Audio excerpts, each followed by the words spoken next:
Hey everyone, welcome to another episode of The Other Side of Addiction. And I am your host, Al Richards. And again, guys, thank you for being patient. You can see we still haven't found a place for a studio. However, we are just very blessed and grateful that we can continue to do this show. We got a really special guest today, and Sylvia, thank you for hooking us up with Marla. This show we're going to talk about fentanyl poisoning. There's a lot of people in society that think fentanyl poisoning is basically they're addicts, right? It's not. This is why we say it's fentanyl poisoning because our kids are being poisoned. And Marla, who is our guest today on the show, lost her daughter to fentanyl poisoning. And she's got something to share with us. And it definitely needs to be heard because, as she said at the beginning, before we actually started recording, we're losing a whole generation of our kids to poisoning. Again, this is not addiction. This is poisoning. So you guys, when you hear this, I want you to remember that, okay? This has nothing to do about addiction. It has to do with the poisoning. So I would like to introduce our guest, Marla. Thank you so much for taking time out of your day to be with us. I think you're 2 hours ahead of us. Yes. Yeah, so just thank you. So it's like 3:30 your time. Just thank you for wanting to come on and share your story. And I have been checking some of the stuff out that you've been sending to me. And I don't know how many times I've been here sitting at the desk in tears, right? I just can't imagine going through what you have gone through. So you guys know at the beginning of the show, I said that Marla lost her daughter to fentanyl poisoning. And Marla, I just want to give the show over to you and just yeah, just let our audience know what you've gone through, what your family has gone through. I guess a lot of parents naively think and say, we don't have anything to worry about. Our kids don't do that. Our kids were raised right. That is a lot of what society thinks. And I would have never thought that it would happen to any of my children, only because my career path was in the medical field. Most was fire and EMS. So for decades, my kids grew up knowing that evil existed. They drunk driving, texting and driving, drugs, they all knew what would happen and what the end result was. And they were very receptive, and we never hid anything from them. And on the night of September 9th, my mother and I had business to do in the town that I moved from, and I'd moved back to my hometown. And Angie decided to stay. She had her home, she had her friends, and my mother and I picked her up and took her to dinner. We spent a couple hours talking and laughing and catching up and having fun. I took her back to her house, dropped her off, gave her a hug, told her I loved her. She said, I love you too, Mom. She said, meet me tomorrow morning at Denny's for breakfast. I said, absolutely, we can do that. She said, love you, Mom. Tomorrow didn't come. I was sitting in Denny's parking lot when I got the call from, well, a message from her roommate that she was dead. I was probably about 25 minutes from her house, and I got there before the coroner's office did. And me being in EMS, I knew the police officers that were there, and out of professional courtesy, they allowed me. I just couldn't touch anything. I had to know. And I was dumbfounded. I didn't, I don't think, I don't remember much about those 3 days. Never thought it would be one of mine. I just never thought it. But she had had a brain tumor removed a couple years prior. After they did the brain surgery, she had horrible panic attacks, so they put her on Xanax because neurosurgeons said once you cut into the brain, things happen. That's part of the risk. And the brain tumor was, they got it all, everything was okay, but that was the outcome of it. So they put her on Xanax. And evidently she took a couple too many, and she couldn't refill to the 30-day mark, which is like 3 days. And she got some off of somebody. And when I got her toxicology report, there was enough to kill several people. It wasn't even close. As soon as she took it, it was probably almost instant. Oh my gosh. And we're hearing more and more about this, right? I mean, Yeah. we did a It takes thing up. 6 grains. What's that? 6 grains of salt is the equivalent of a fatal dose of fentanyl. And you look at 6 grains of salt. That's why, and this is just my own personal opinion, They talk about these fentanyl test strips. Your heroin users, the ones that have to liquefy it, it would help them. But these pills, those test strips are useless. These are backyard chemists that are making these up. I've had parents who've told me their kids have split a pill. One kid died, one kid didn't. So they're not going to take and liquefy the whole or 3/4 of the pill to see if it has fentanyl in it or not. They're not going to waste the whole pill doing that. Right. It's a false sense of security. Wow. And I've heard of our kids dying from fentanyl poisoning, just even getting like stuff online, right? I mean, Yeah. I can't remember who it was, but they had something like that. I think it was Xanax or one of the other ones, and they couldn't get it refilled because again they took a couple too many. They actually ordered it online and got some and took one pill and it killed them. Yes. And so even this stuff that's being sold online, and what's really starting to tick me off is our government's doing nothing about it. Nothing. And to me, if they are not doing anything about it, they don't care. It's intentional. I'm looking at our government is looking at it intentional. And my comments may piss some people off. I really don't care because this show is about letting people know we're losing our freaking kids to bull crap, right? And these kids aren't addicts. No. It sounds like the Sackler family who come up with OxyContin, right? When people started passing away from OxyContin, what did they decide to do? If you watch the movie, the series Dope Sick, they blame it on the addicts. And that's exactly what's happening right now.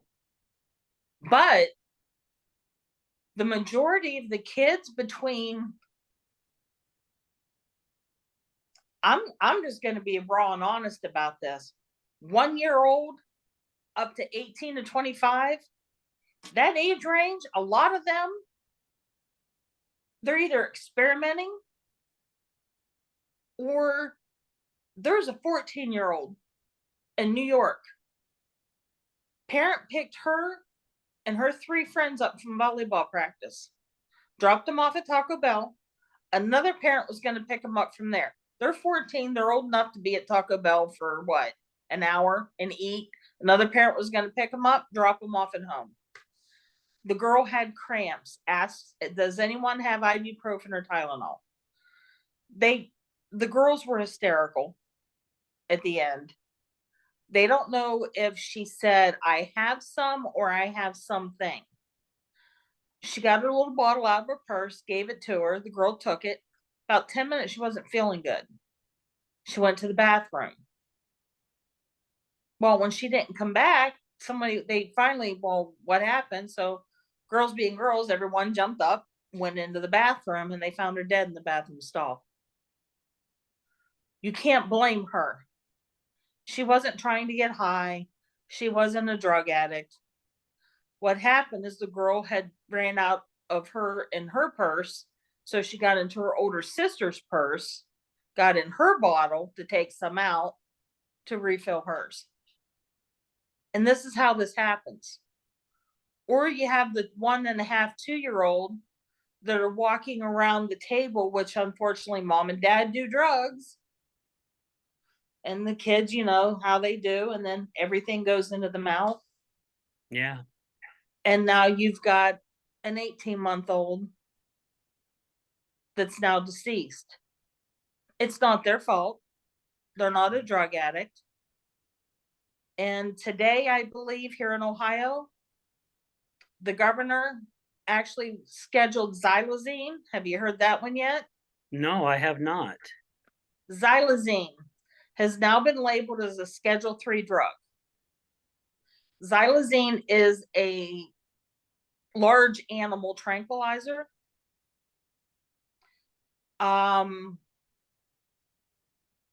They're putting it in with fentanyl now. And actually, my moderator for my page, her son had xylazine, and I believe he died 2 years ago. It was in his system then with fentanyl. So xylazine actually will cause necrotic skin. So your skin will turn black and start falling off. And it is also completely resistant to Narcan. Really? Yes. So Ohio's had several cases of it now. That's why the governor decided that he needed to schedule it as a class 3 drug in this state. But it's all over the eastern seaboard. I mean, and it's running rampant now, and they're putting it in with the fentanyl. And again, what is xylazine used for? Large animals, Large um, animals, huh? horses, elephants, For um, pain? Is it like a for pain? sedation. For Oh, sedation. sedation. Okay, okay. Yeah. Interesting. Oh my gosh. Once they mix it with the fentanyl, it's called Trank. That's the street name for it, is Trank. Trank, how do they spell Trank. it? TRANQ. Trank. Okay. Huh. There's no coming back from that. Yeah, once you take it, you're done. Well, in 3 minutes is when your brain cells start dying from lack of oxygen. At 10 minutes, you're brain dead. So in EMS, we had a 3-minute out the door time. That means from the time dispatch gets the call and tells us you have a call, this is the address. They send it to the truck, to the GPS. But you got to figure somebody has to call dispatch 911. Dispatch goes over the name, what the problem is, what the address is, and the callback number. Then we get told. So you figure that's a good minute and a half, Yeah. maybe 2 minutes. We have 3 minutes to be out the door. And even if you live in the city and you're not rural, I know very few people, unless you're down the block or 2 blocks away, that from the time you quit breathing until the time your brain dead is 10 minutes. 3 minutes of which is already gone with dispatch and being sent. So how long were you down before somebody found you? Yeah, right. Gosh. People don't look at it that way. Yeah. So, I guess are the deaths in Ohio going up pretty high Oh yeah. because of all this stuff that's going around? I mean, I don't we're here in Salt Lake City, here in Utah. I don't really know what the numbers are. However, I do know that the numbers have doubled Mm-hmm. since 2021. Sylvia and I did a show, and I believe the numbers that I found on my research was a little over 50,000 in 2021, and I believe by the end of 2022 we were over 100,000. deaths, which basically means I think about every 3 minutes somebody is dying from fentanyl poisoning. Every 3 minutes Yeah. in this country, every 3 minutes. And out of the 107,000 deaths last year, over 80 some thousand was fentanyl poisoning. Yeah.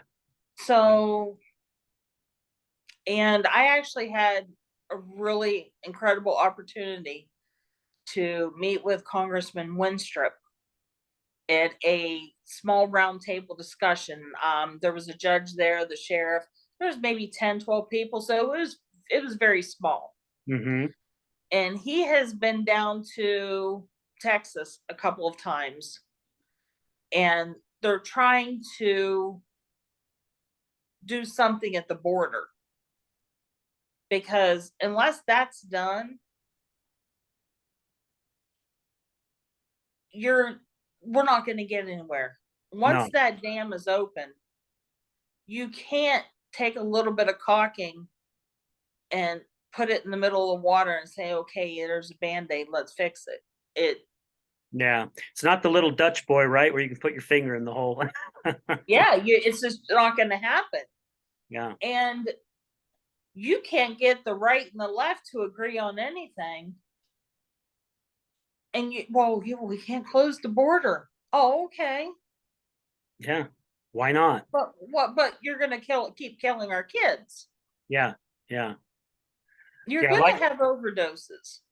That's a reality in EMS. But I'm going to tell you, up until 2000 and I'm going to be generous on this, 2011, 2000, maybe a couple times a year, and that was somebody who truly either tried to kill themselves or used too much of their drug of choice, yeah. which is an overdose. By the time I retired, it was daily. Absolutely. And then we always knew when new batches were coming through because there would be 4 and 5 a day. Ohio now has a texting system.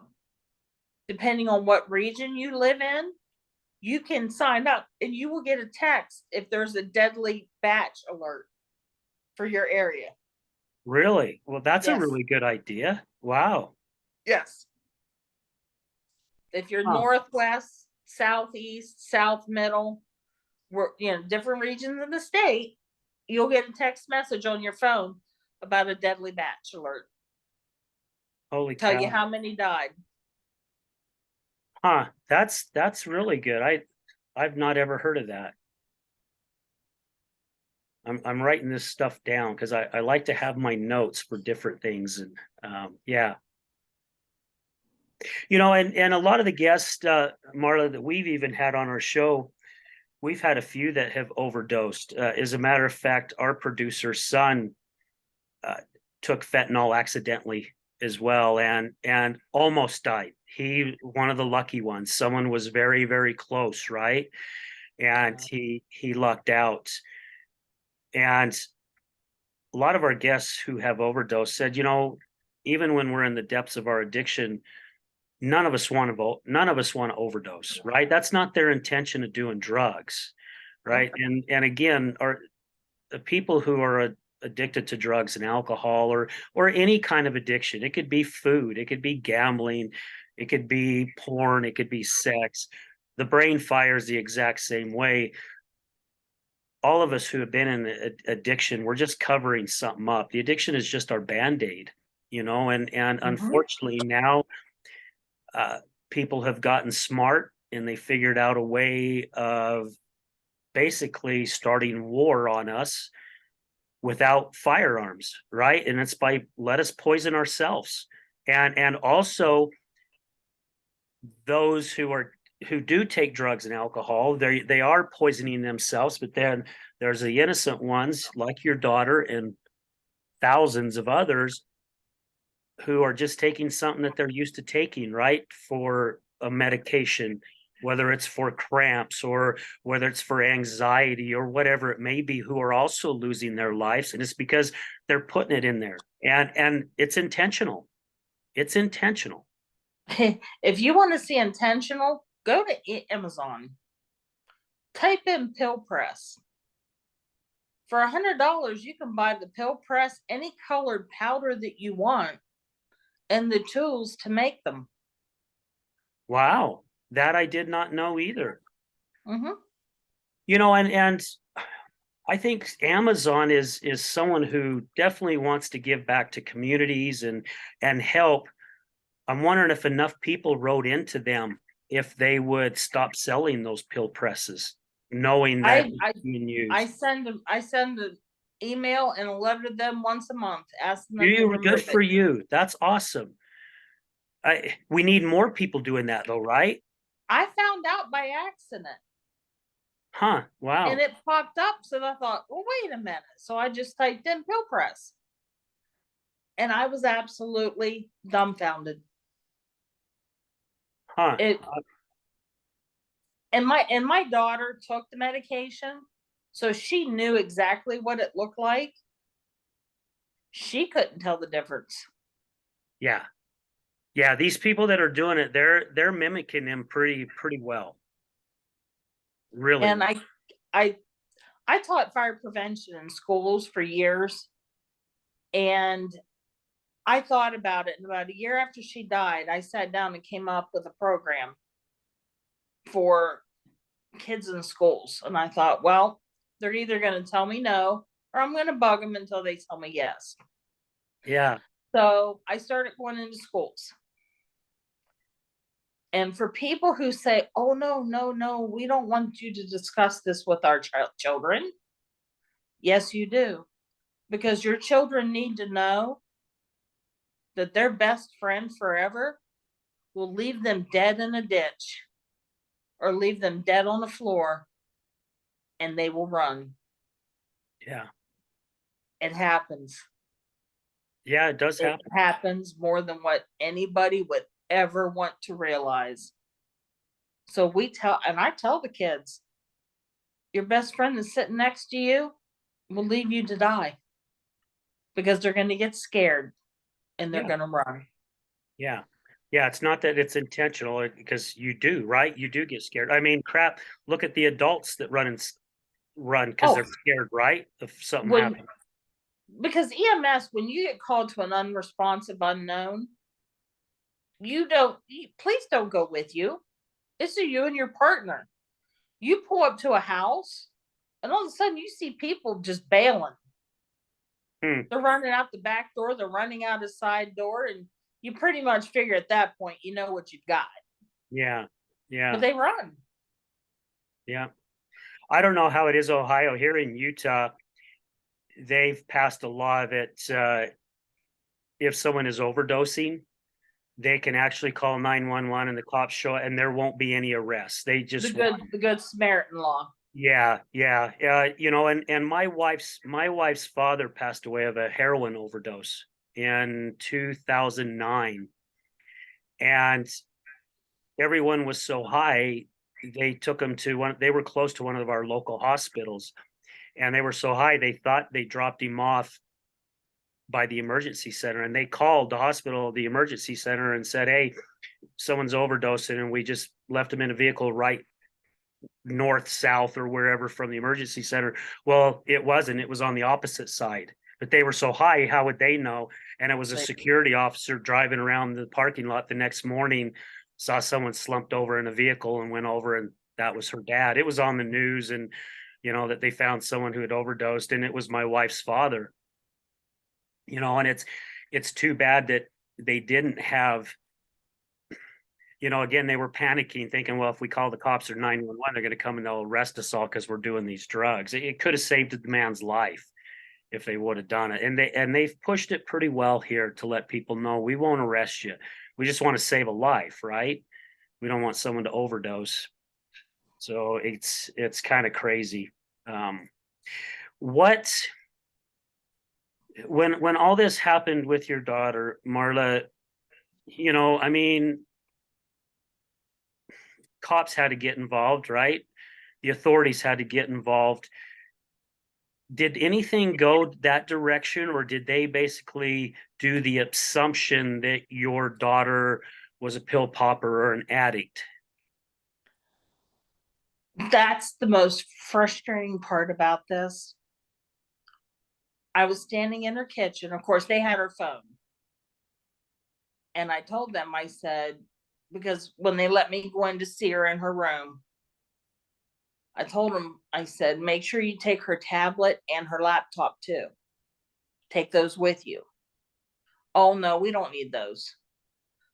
Her life was on her phone and her laptop or her tablet. That's just Yeah. the age set.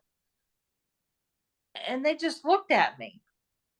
I said, make sure you take them.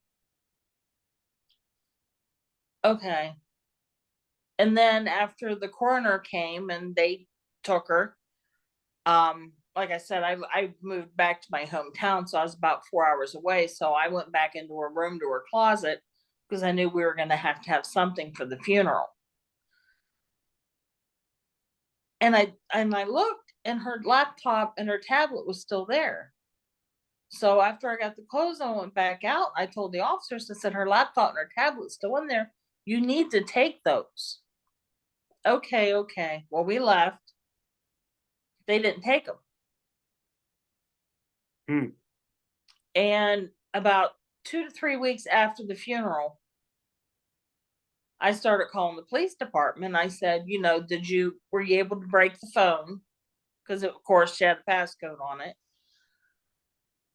And they said, well, you'll have to talk to the detective. Okay, can I speak to him?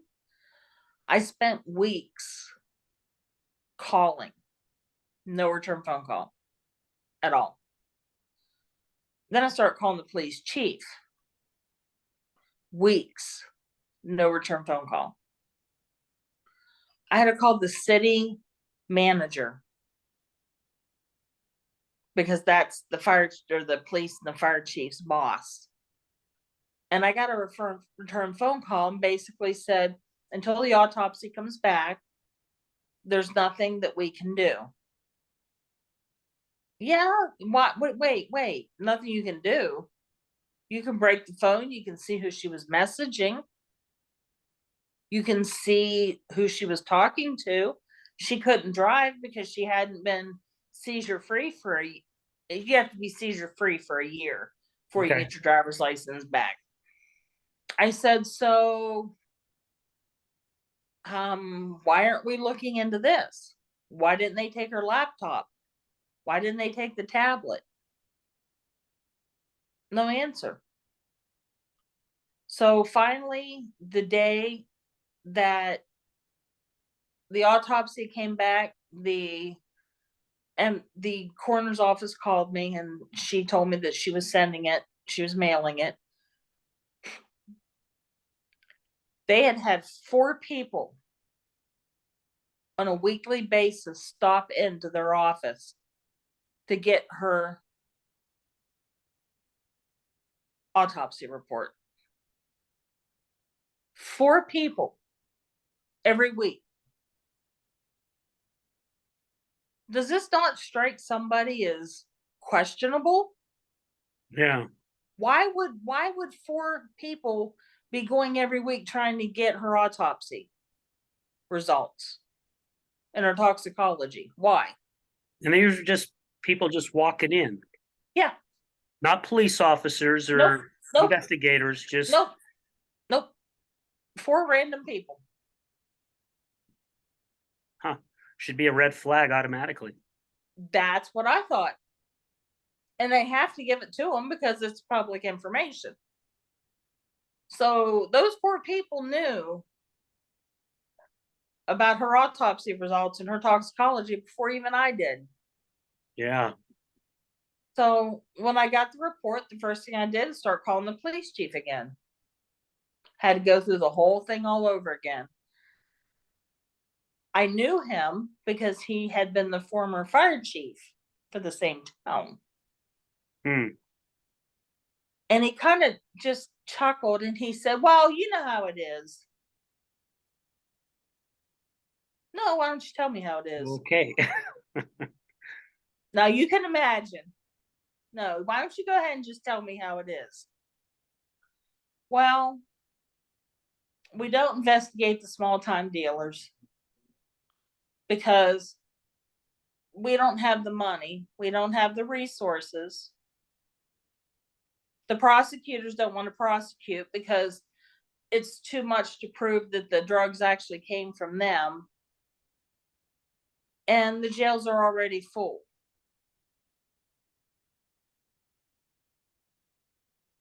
Okay, then the guy who embezzled $100,000 from his boss and he's doing 15 years, why don't we let him out and put the person who murdered my child in? Let's let the white crime people go and put these killers in jail. Yeah. No, they did not. They, I had to request twice to get the police reports from them. They didn't even break into her phone. They Hmm. did absolutely nothing. The day that the toxicology report came back, they saw it was fentanyl toxicity. They closed her case. Nobody was talked to, nobody was looked at. Wow. Yeah, so this just opens the door for them, right? I mean, if nothing's gonna happen, then why stop doing what they're doing? Because they're making money off of it, and that's what it's Yeah. all about, right? Is making money. And everyone says, well, dealers aren't in it to kill their customers. They don't care because for everyone that dies, there's 70 more behind them with money in hand. Yeah. Yeah, most dealers aren't your friends. No, they could care less. Yeah, yeah, they could definitely care less. That's for sure.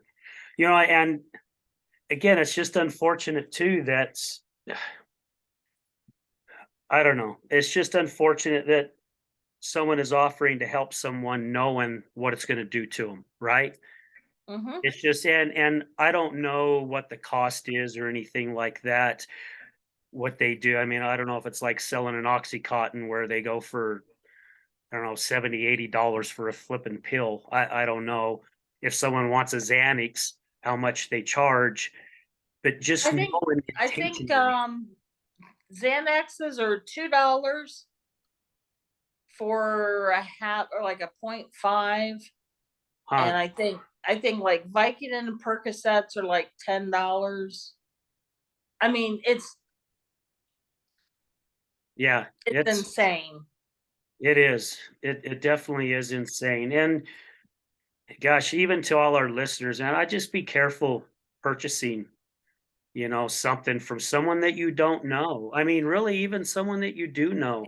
Yeah, even if you because you don't know where they got it. Yeah, you definitely don't know where you've gotten it. My wife battles with anxiety as well. And I don't know. I know it's not Xanax that she's on. It's something else that she takes for it. And there's been a few times too where she's taken a little bit more and she's ran out, right? And she'll call it the pharmacy and they won't fill it for another 5 days or 6 days, whatever it may be. And we have a friend who does like the gummies. And he's no longer in the business. His wife didn't want him in the business anymore. So he's kind of moved over. But that's the only thing I would allow her to do, right? Is I would call him up and all his stuff's professionally packaged and everything, and he knows Mm-hmm. everything that's in it. And that's the only way I'd allow her to do it, right? It's like, don't call anybody, don't ask for any. I don't even want you to call your sisters and ask if they have anything. Just nothing.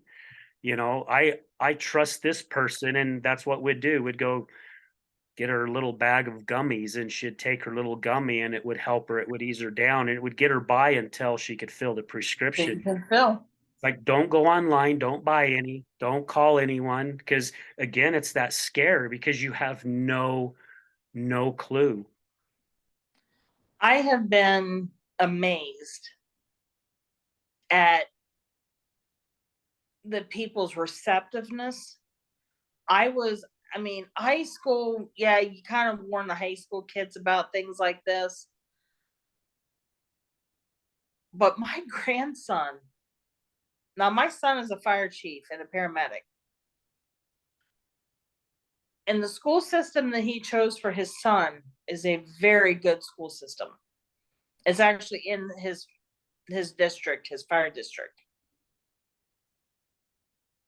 My son was on duty and got the call to his son's school for drugs.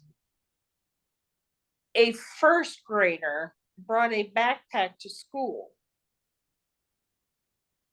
The teacher could smell the weed. It was like, can I have the backpack, please? But the problem is when she opened it up, it wasn't just weed. There was other drugs in there. The kid grabbed the wrong backpack. So the school, I thought they were going to be sly and just call and say, hey, Timothy forgot his backpack. Could you bring it?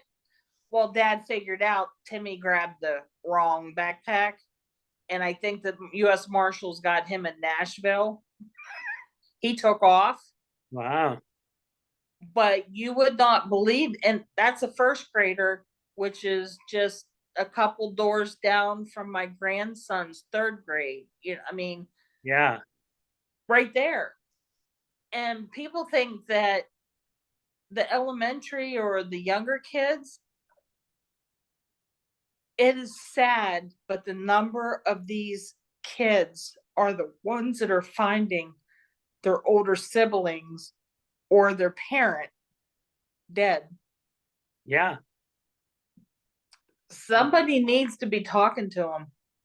And I was absolutely floored when the local school system, one that I had done the junior high and high school, called me, and they were having a student parent night. And they asked me to come set up. Over 77 students and their parents were there that night. And I have cases of Narcan. There was not one single parent, after they listened to what I had to say, did not take a Narcan kit. Really? Every single one took one. Oh, every single one did take one. Every single one. Good. Out of all that, because you always expect that pushback. Yeah. Yeah, we that won't happen in our family. We're just no. Every single one took, which made me happy because, like I told them, I pray that you never have to use it. But Yeah. if you do, and I also do Narcan instruction because it's not just a matter of giving it to them Right. and saying, squirt it up the nose. They need to know if it's a hardcore addict, chances are they're going to come up swinging. Yeah. Yeah. My nose will never be straight again. Trust me, when you're in the back of a squad, there's nowhere to go. Yeah. Yeah. You're So pretty limited. you're limited back there. And they also need to know that vomiting, and if they're on their back, you don't want them aspirating into their lungs because now you got that whole issue. Yeah. So I teach them, up the nose. Once you get the respirations back and they're starting to talk and they're waking up, roll them on their side. But be prepared. That's why there's 2 doses in there, because they can go into what they call a secondary overdose. Narcan's short acting. It holds to the receptors, and then it'll let go. And then they can go back into being on the overdose again. So I've given upwards of 6 doses at one time. Holy cow. Yeah, and even Narcan, it's kind of like a controversy in some places too, right? Some people they think that it just allows the addict to do more drugs, right? And they push it a lot here. They really do. It's pushed quite a bit here. We do a thing every September called Recovery Day, and we work with one of the local places here that always gives us a table, and we go out there and You can always find it, and they're passing it out like crazy, and here, put one in your vehicle, here, have some in your house, here, put one somewhere at your work, because it could save someone's life, and it's happening everywhere, right? I mean, Bathrooms oh yeah, yeah, all and over. parking lots. Yeah, Parking lots are the worst. They go to meet their dealer. yeah, They want just that little bit until they get home because yeah, they're already sick. They've got the nausea, they've got the shakes, their body's hurting. Well, I'm just going to do a little bit just so I can feel better. Then when we get home, I can do yeah, and they don't make it out of the parking lot. yep. Yeah, it's happening everywhere, that's for sure. And I don't know how well it's discussed in Ohio. I know every state's a little different. Utah here, because of our backing with LDS, right? And it's not we're not our state isn't as much on the LDS because we've grown so much. It's actually Mhm. shrunk some. However, we still have that see no monkey, hear no monkey. And one of the reasons again why we want to do this show is to get people to talk and let their voices be heard, because it's happening to everyone, right? I mean, people think it's people that come from low income families or anything like that. And I tell you what, we've said this on the show many times. Addiction doesn't discriminate. It could care less what color your skin is, what religion you are, what your what whether you grew up rich, poor, or middle class. It doesn't give a crap because it affects everyone. And you've said it a couple times in this show, "Oh, my kids will never do that." Well, and it's good if I mean, as parents, we want to think we've raised our kids right, right? However, Mhm. there's a certain time when our kids are gonna start making their own choices. I remember speaking with my daughters a few times when they were hitting the puberty age and where they're starting to think, "I got this, I got the I world," and know it all. right, yeah, I know it all, and it got to a certain point where I remember even telling our oldest daughter, I'm like, "Look, we've done the best we can to teach you the rights and the wrongs. You're old enough to know what's what. However, you're gonna start making choices that are gonna be your choices," and that's exactly what they are, and we have no control over it now, right? We cannot keep you under our thumb, and I don't agree with that anyway. I agree with letting kids be kids, and we've all done things that our parents have told us not to, right? It's like, yeah, watch you tell me I can't do it, I'm going to do it anyway. We did our best as parents, and with even my ex-wife who did a phenomenal job raising our daughters, you know letting them know this could happen. Yeah. If you're going to do it, I mean, I've told my daughters before, if you want to do drugs and alcohol, bring it home, I'll do it with you, because I'd rather have you do it with me. However, I'm gonna make sure you're as sick as crap the next day, because you wanna party, we'll And make sure, and that's just the thing. And I tell the kids this, and I tell their parents this. 100%. You're supposed to learn from your mistakes, not die from them. Right. Yeah, exactly right. Yeah. If this would have been Woodstock, Woodstock would have looked like Jonestown. Yeah, you're right. It would've. Yeah. The local sheriff here, I had a meeting with him, and actually, I don't know if you saw it. Ohio, I went to the Lions Club, which the Lions Club members were absolutely phenomenal. I live right on the river, and down by the river there was a beautiful spot that's like an overlook. It's actually the sun comes up on the east and it sets on the west over the river. Wow. So the fence there was absolutely perfect. And I don't know if I was in Paris when I was in high school. And in Paris, they have these locks on this fence. And it's, the love locks, there's millions of them. Well, why not do it for our kids? So they owned the chain link fence that was on this overlook by the river. And I went to their meeting and I said, this is what I want to use it for. And then I went in and I kind of had the looks, the look, until I pulled out my daughter's picture and I told him about her and how when she was a sophomore in high school, she was taking college courses, varsity, every sport varsity for 4 years, worked as a lifeguard part-time, majored in psychology at Toledo University. And they're like, yeah. Well, the sheriff, I wanted, a lot of parents from out of state were sending locks because you can order locks off of Etsy or Amazon, wherever. Hmm. And their pictures are on one side, their forever ages are on the other. You put the lock on, and some parents want the key, some parents want the key thrown in the river. But there's a section of the fence that's dedicated for those lost to fentanyl poisoning and overdose. Because I wasn't separating the two. If your child died from overdose or if your child died by fentanyl poisoning, your grief isn't any better, worse, or less than anybody else's, just because they overdosed and it wasn't poison. So I opened it all up. But the sheriff was one of the ones that came down and put a lock for one of the kids from out of state. And he said that all he keeps hearing is, well, I've never heard anybody whose child died from smoking weed. So I do a lot of graphics like these. This is my daughter's. Okay. But I had one that just had one, like with her had, it was just for one, not many.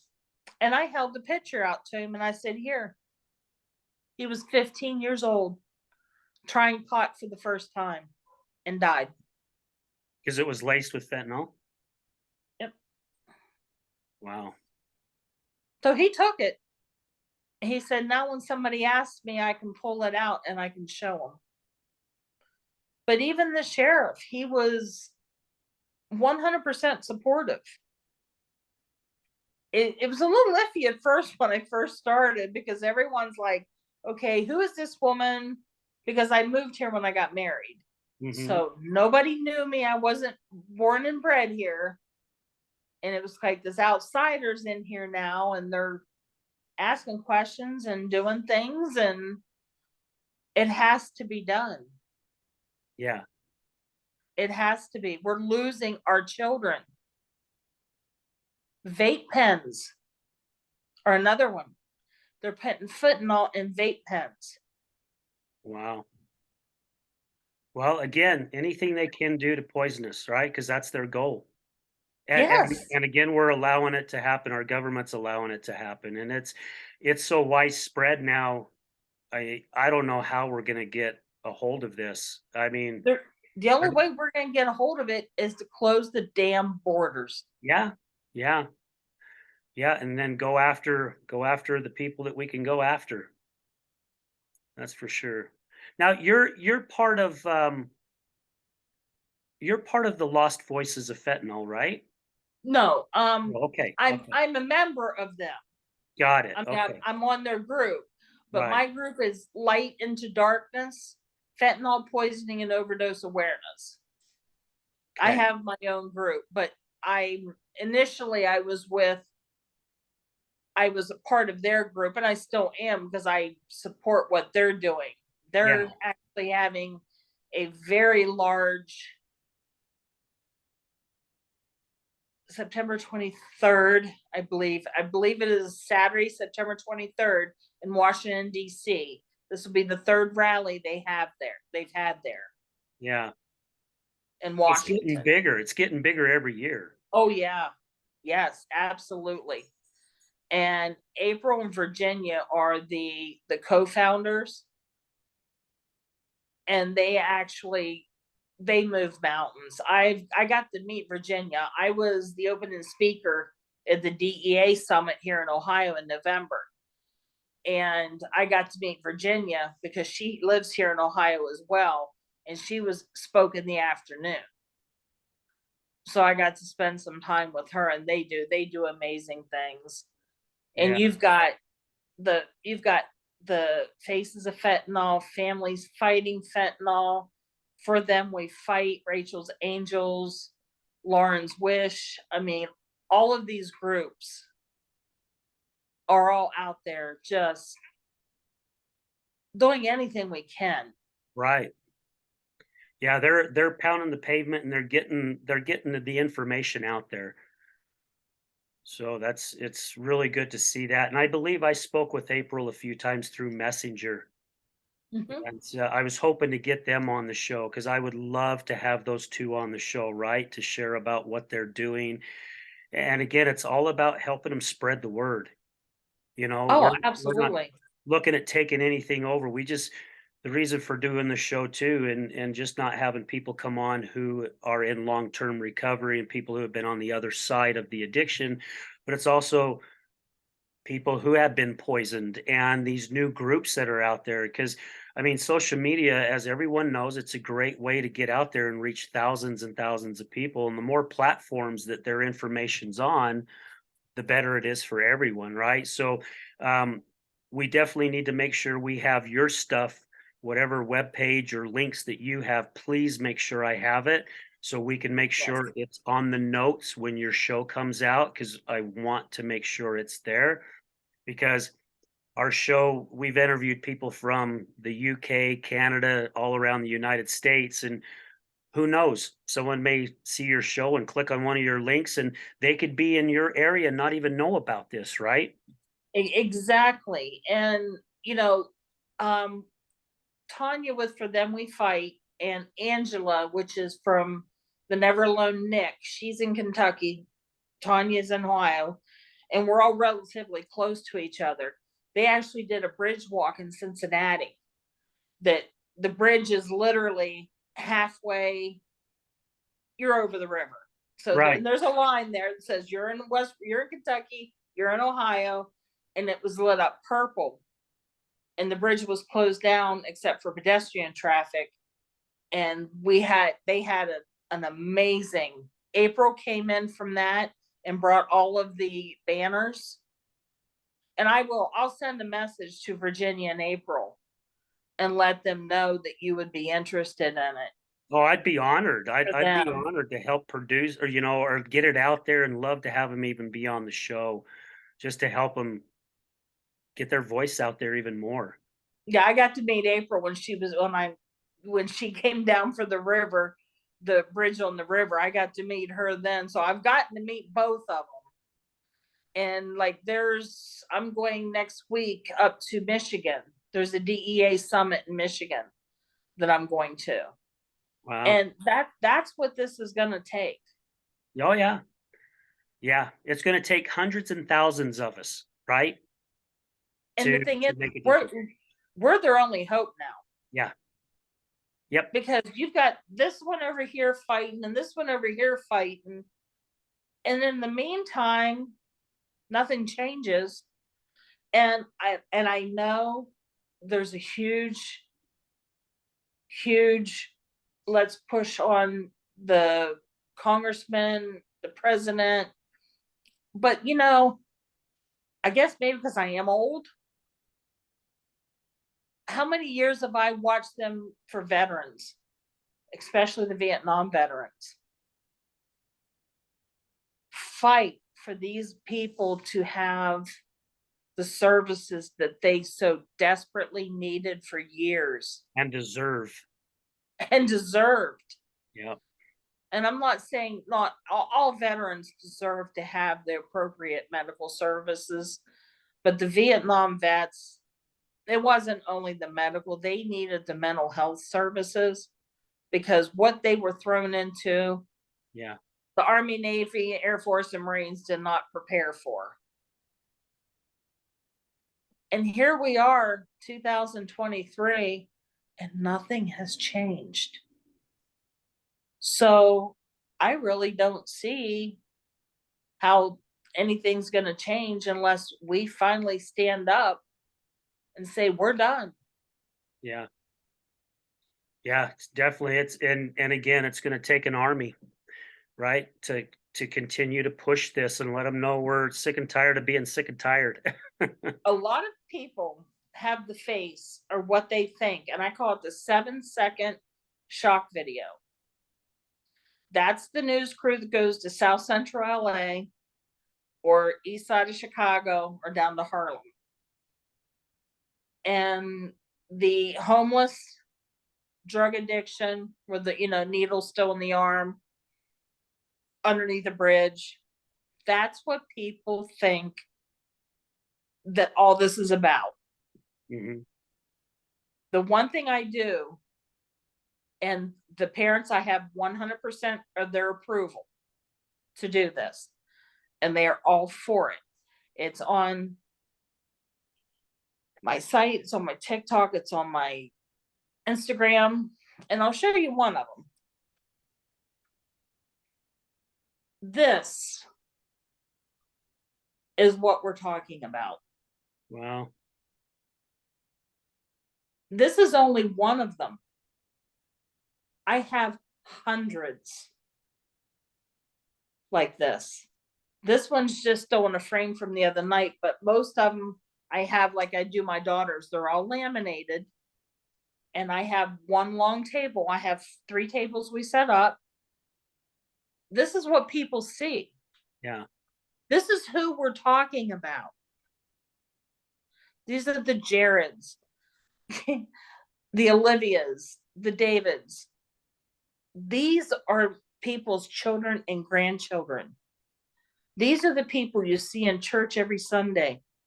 These are the kids you see playing football. And one of the examples I use with the schools, how easy this can happen. Tom and Bill, best players on the football team. Friday night's game, Bill gets hurt. He sucks it up, goes home, they win. Next week's the championship game. Well, come Monday, Bill goes to Tom and says, "Man, I can't go to practice. I'm hurting too bad." "Oh, yeah, no, coach will bench you. We can't let that happen. We can't win the game Friday night without you." "Well, I can. It hurts." "Well, my brother got hurt last year and he took some stuff. Let me call him. See if he has it or if he can get it." Okay. So the brother gets it, gives it to his brother to give to Bill. Bill's dead over a football game. Hmm. That's how it happens. Yeah, and it's happening all over. And it's not just this state. A lot of people, when you talk fentanyl, are very much against TikTok because they feel that TikTok is owned by China. Me personally, look at your tires and look at half the stuff that you buy that's in your Yeah, house. right. Yeah, you'll see that China label on about everything. It's on everything. Yeah. My viewpoint is fight fire with fire.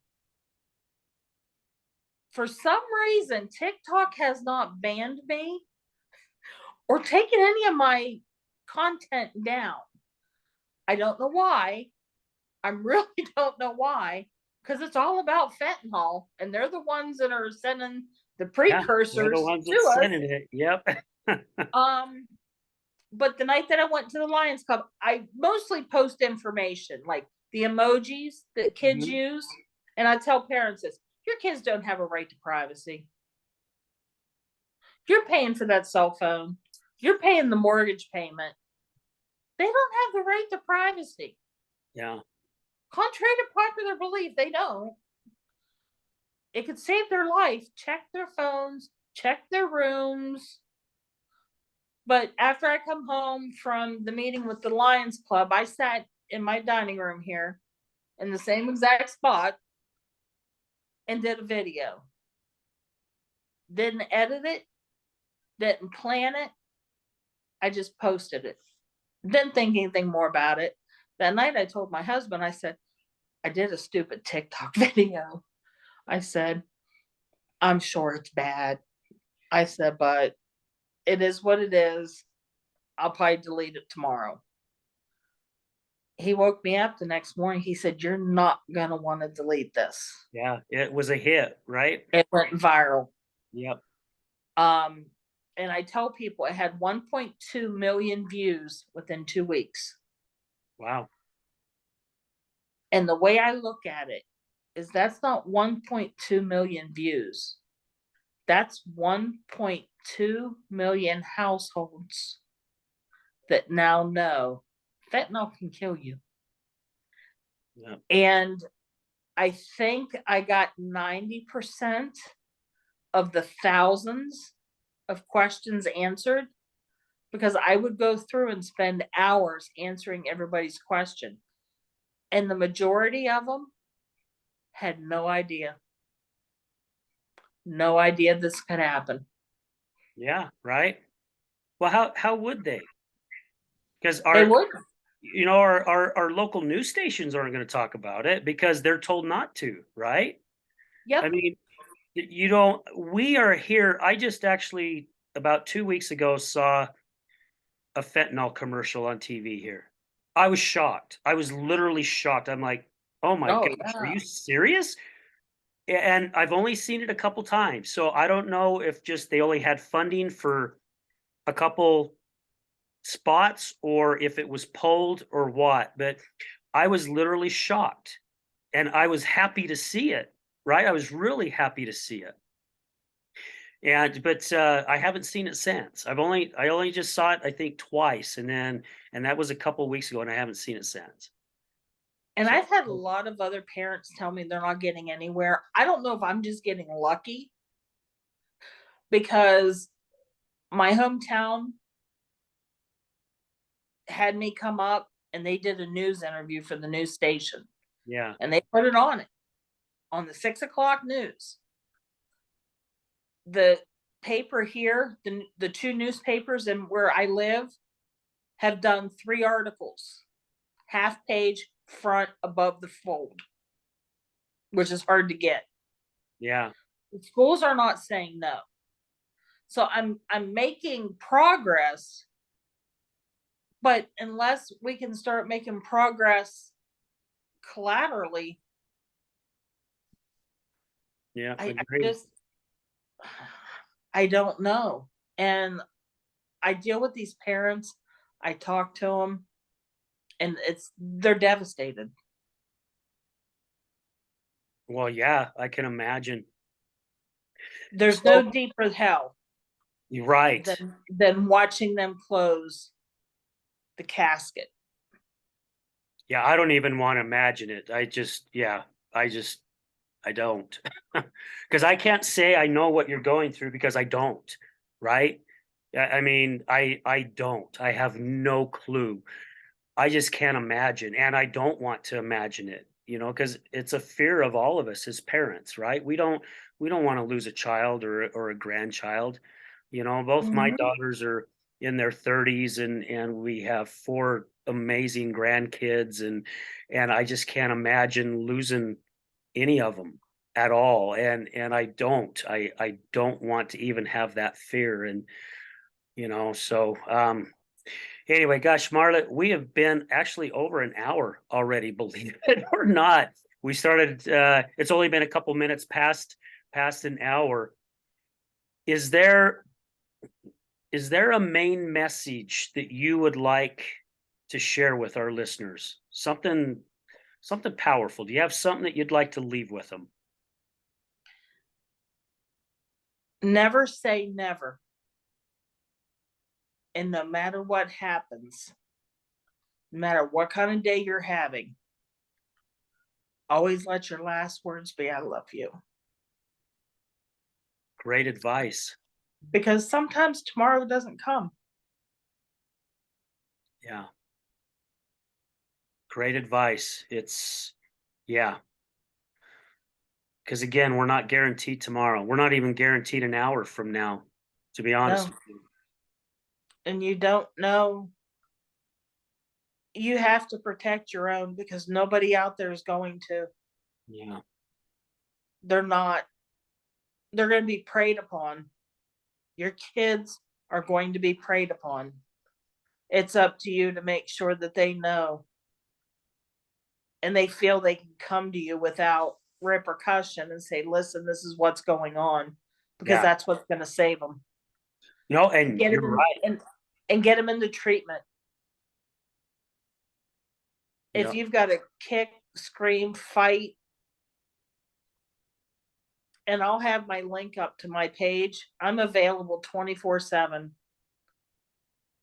If there's a parent that has a question, parents that need to know where resources are, if I don't have the resource information, I will find it and get it to them. Okay. Yeah, please make sure I have all your information, okay? Even if you have to send it to me again through email, please Mhm, make sure I have all your pages, your Facebook, LinkedIn, whatever it is that you have. I mhm. wanna make sure I get it so we can post it on the notes when the show comes out. Marla, thank you for taking time out of your day to spend with us and share the story. I it's got to be hard, right, to Yeah, relive that over and over again, and but also thank you for doing what you're doing, and you said that some people haven't gotten anywhere. My advice to them would be don't stop. Just that's what I continue. tell them. Just don't stop. Piggyback off of someone. Piggyback off of Marla if you need to, right? And Yep. because it'll take you down different roads and different paths. And again, thank you so much for, yeah, just sharing the story about your daughter. I mean, you've sent me pictures. What a beautiful young lady, and Her legacy's not going to be how she died. It's right. going to be in how many lives she'll save. Exactly, right? There can definitely be some blessings, and she's probably already saved some lives in all reality.